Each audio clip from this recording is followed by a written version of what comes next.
you very much, Your Excellencies. We will now take some questions. The first one from CNA. Hello, Evie Andreu from the Cyprus News Agency. I would like to ask Madam President, in your State of the Union address in September, you referred to the intention to establish a new European firefighting hub based in Cyprus. So it is understood that this is a project that will also involve countries in the region, non-EU member states. I would like to ask if you could provide more information on this and if there's a time frame for the implementation. Yes, thank you very much for your question. This allows me once again to say how grateful we all are for those who bravely every summer fight the flames and keep us safe. And I want to pay tribute to these brave men and women.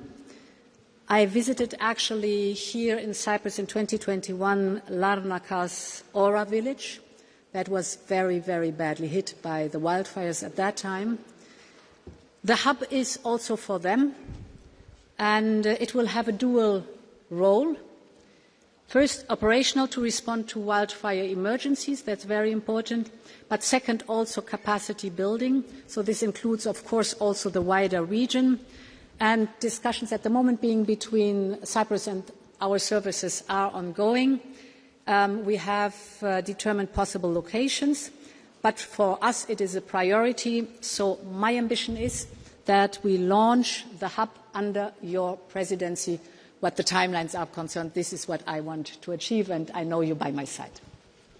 Just to add that we're grateful for the announcement of the President of the Commission for the regional firefighting center, aerial firefighting center here in Cyprus. We hope that during our presidency we are going to have the inauguration of this center. We already identified that the center will be built next to the Andreas Papandreou air base in Paphos, and we are working very closely with the Commission in order to prepare all relevant work. Next question from Blasakov. Next question. Karl de Meyer for the French daily Les Echos. President von der Leyen, as you said, we live in very turbulent times, so turbulent that several member states sent troops to Greenland. So can you please share your thoughts about the situation in Greenland, how the EU can support Denmark? And more broadly, you mentioned the new European security strategy. What do you think should change at EU level in the governance?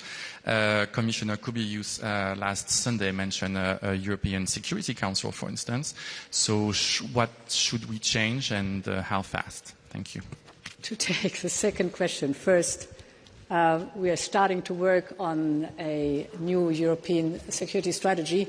And at the beginning of the work, it's not wise to limit or to expand explicitly already the different topics. So at the end, when we present the national security, the European security strategy, of course you will get answers on that one.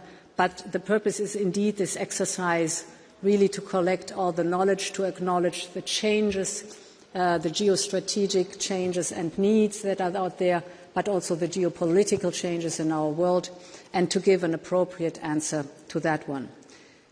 On Greenland, what is clear is that Greenland can count on us politically, economically and financially. And when it comes to its security, the discussions on Arctic security are first and foremost a core issue of NATO. But I also want to emphasize that it is the Arctic and Arctic security, both topics, are core topics for the European Union and matter enormously for us. This is, among others, the reason why we double down on investments and supporting Greenland. You might have seen in the draft budget, we have doubled the amount of financial support to Greenland. I have visited Greenland last year, I think it was in February or March, before this all started. And we established an office, a bureau in Greenland to have a very close cooperation with the Greenlandic government and people. We are discussing investments. We're doubling down on these investments now. The European Union has a very good reputation in Greenland, and we are counting very much on the excellent cooperation that we have. We will thus continue our work on Arctic security with our allies, our partners, including the United States. Next will be CYBC.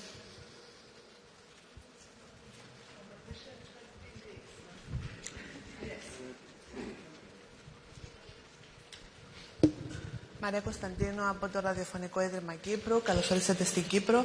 Λοιπόν, εγώ θα ήθελα να σας ρωτήσω, έχουμε ακούσει πάρα πολλές φορές από αξιωματούχους ότι η προτεραιότητα θα είναι η γειτονιά της Κύπρου μας. Πώς σκοπεύετε να προωθήσετε αυτή την προτεραιότητα που αφορεί τη γειτονιά της Κύπρου και κατά πόσο αυτό συνδέεται με πρόσφατες επισκέψεις τόσο των Προέδρων του Ευρωπαϊκού Συμβουλίου και Επιτρόπων στην Ιορδανία, στη Συρία και το Λίβανο. Ευχαριστώ. Should I answer first? Okay. I got the sense of your question, the direction of your question, and indeed, first of all, we have the Pact for the Mediterranean, point number one, for the very first time, and I'm very much looking forward that you will be hosting a meeting of all the countries of the Pact for the Mediterranean, as far as I understand, back-to-back to our informal summit here in Cyprus. We are developing an action plan for the Mediterranean that will be presented in a few weeks. That is very important. And indeed, I have just returned from a trip to Jordan, Syria and Lebanon. For us is important, absolute priority, the stability of the region. Our interests in the Middle East are very clear. It's not only that we do strategic investments to enhance the stability of the countries of the Middle East, but also to boost the prosperity, the economic development. And then there are very concrete proposals, projects we are investing in, be it infrastructure, be it energy, be it security. So the list here is very long. Our experience is that the more stable our neighbourhood is, the better it is for us and our neighbourhood. And this comes along with investments, with sharing of skills, with job creation. That's the best remedy for our neighbourhood to be strong, to be stable and to be reliable. Cyprus is uniquely placed to be a bridge for that. I remember how you encouraged me to have my first visit time ago to Lebanon. You have very close connection to all your neighbours in the Middle East. So I also know that you are the best possible presidency to take forward a pact for the Mediterranean. And with that, I hand over the answer to you, if I may. Θέλω να προσθέσω ότι υπό την ηγεσία της Προέδρου της Επιτροπής τα τελευταία χρόνια, και είναι κάτι που μας χαροποιεί, βλέπουμε ένα αυξημένο ενδιαφέρον από πλευράς Ευρωπαϊκής Ένωσης για την Επιτροπή. Και αυτό που λέω δεν είναι ευχολόγιο. Το 2024 η Κύπρος αντιμετώπιζε μια σοβαρή κρίση στο μεταναστευτικό και θυμάμαι όταν επικοινώνησα με την Πρόεδρο της Επιτροπής και της ζήτησα να ταξιδέψουμε μαζί στο Λίβανο. Σε λίγες μέρες ήταν στην Κύπρο. Ταξιδέψαμε μαζί στο Λίβανο. Ήταν η πρώτη επίσκεψη Προέδρου της Ευρωπαϊκής Επιτροπής στο Λίβανο. Υπό την προεδρία της αγαπητής φίλης Ούρσουλα είχαμε την στρατηγική συνολική συμφωνία μεταξύ της Ευρωπαϊκής Ένωσης και της Αιγύπτου. Και ταξιδέψαμε μαζί στην Αίγυπτο όταν υπογράφηκε αυτή η σημαντική συμφωνία. Πρόσφατα, τον περασμένο Δεκέμβριο, είχαμε στις Βρυξέλλες την πρώτη σύνοδο κορυφής που έγινε ποτέ ανάμεσα στην Ευρωπαϊκή Ένωση και την Αίγυπτο. Πριν λίγες μέρες είχαμε για πρώτη φορά, ήταν η πρώτη φορά που έγινε, σύνοδος κορυφής ανάμεσα στην Ευρωπαϊκή Ένωση και την Ιορδανία. Την προηγούμενη εβδομάδα η πρόεδρος της Επιτροπής ήταν στην Ιορδανία, στο Λίβανο, στη Συρία. Όπως ανέφερε προηγουμένως η πρόεδρος της Επιτροπής, βρίσκεται σε εξέλιξη διαπραγματεύσεις για εμπορική συμφωνία με τα Ηνωμένα Αραβικά Εμιράτα, μια ιδιαίτερα σημαντική εξέλιξη. Να σας θυμίσω ότι στη νέα Επιτροπή με απόφαση της Προέδρου έχουμε Επίτροπο για τη Μεσόγειο, που είναι ιδιαίτερα σημαντικό. Ήταν κάτι που ως κράτος της περιοχής είχαμε εισηγηθεί και το πιο σημαντικό, κατά τη διάρκεια του άτυπου Ευρωπαϊκού Συμβουλίου θα γίνει η παρουσίαση του Συμφώνου για τη Μετανάστευση, όπου για πρώτη φορά θα παρουσιαστούν συγκεκριμένα projects της Ευρωπαϊκής Ένωσης στις χώρες της περιοχής, projects που αφορούν θέματα ενέργειας, υποδομών, παιδείας, υγείας και ούτω καθεξής.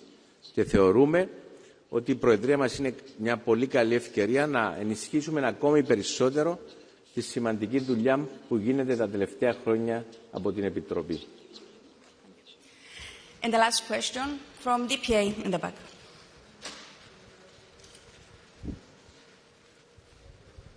Ansgar Hase, German press agency, DPA. A question on Iran to both of you. From your point of view, what concrete steps can the European Union take to support people in Iran? And I mean beyond listing some more officials under the human rights sanction regime. And in connection with this, do you expect the US or Israel to intervene militarily to support the people in Iran? And would you endorse it? Thank you.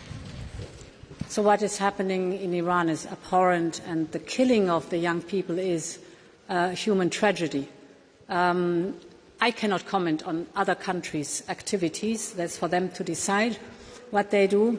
But indeed, we are looking into deepening the sanctions against Iran. These sanctions are biting. So I would not just put them aside. They are biting and they have their effect. They are weakening the regime, and the sanctions help to push forward that this regime comes to an end and that there is a change. It is in the very end the people of Iran who are bravely fighting for a change. They have our full support. They have our full political support. They ask us also to list not only, as we've done, the Islamic Revolutionary Guard, but also others that are responsible for the atrocities. They are asking us to list them, and I can fully understand with what is happening in Iran that this is something of importance, and yes, we will do so.